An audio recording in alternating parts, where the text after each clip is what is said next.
CSJB Muturi had already rejected President William Samoei Arap Ruto. And allow me to paint a clear picture for you. Now, when CSJB Muturi came out and condemned abductions in the Republic of Kenya, none of those cabinet secretaries could dare to come out and condemn the same thing that CSJB Muturi condemned. Now, the head of state is coming out to say that his former Attorney General was incompetent. For lack of a better word, the person he was referring to is none other than CSJB Muturi. Let us now listen to what President William Ruto is saying before we proceed. Mambo ya Waqf, and I agree with you. It is it's taken too long. There is absolutely no reason, and I had a problem with the AG who was there. He was fairly incompetent, but I now have a very competent lady. I now have a very competent lady, and I can assure you that the issues of Waqf will be sorted out in a matter of months. I also want to assure you that our Nubian brothers and sisters are solid members of the Kenyan society.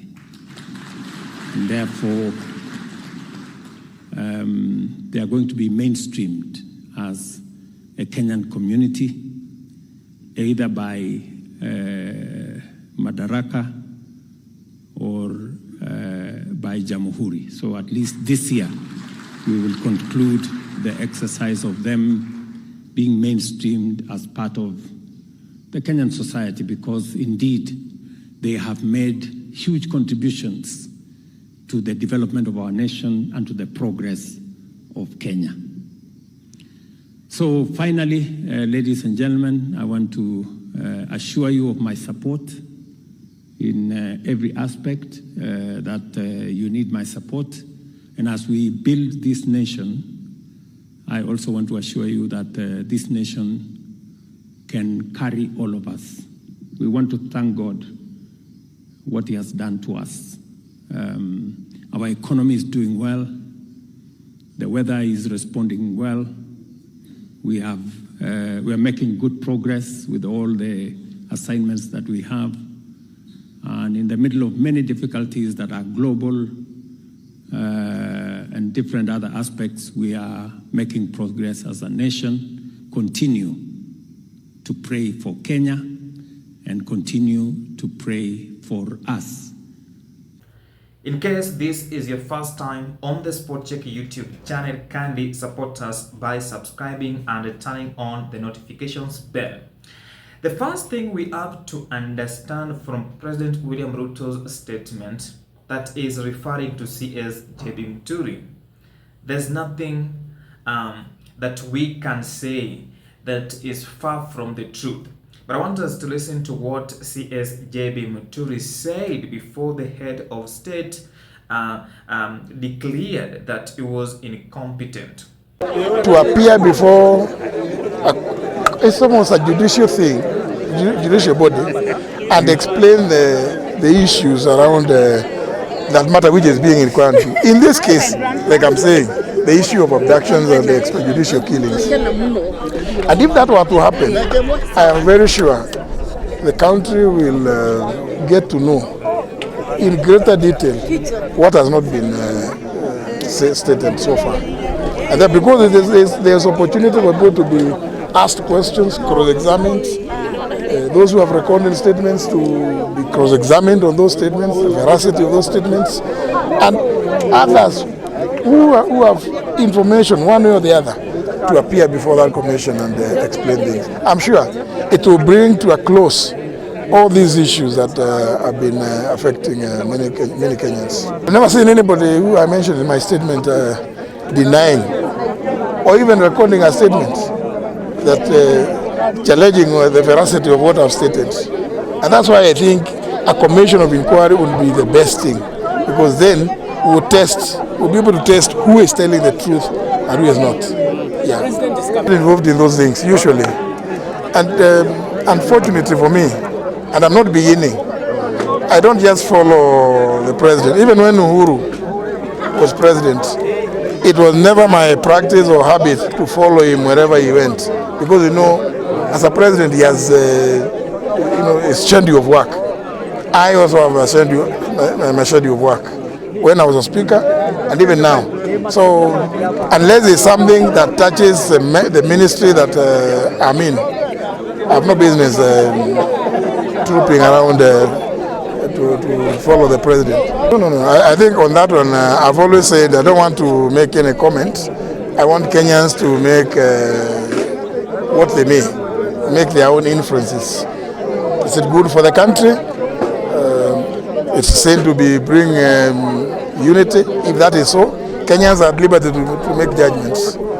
I think it's not me. It's not for me to make a judgment on that. Let Kenyans decide what. Let Kenyans speak. We have already started saying what they have been saying. I read some people are expressing opinions, varying from one position to another, which is okay. It's very healthy. People are at liberty to make to hold whatever views they may. Culture is given a very important space early in the Constitution, in Article 11, and it is clearly stated that culture is the foundation of it helps in bringing people together. Yeah.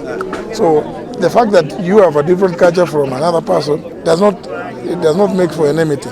It is to appreciate the cultures of all that makes that strong. Great moment to help also grow and maintain the culture of the Agikuyu.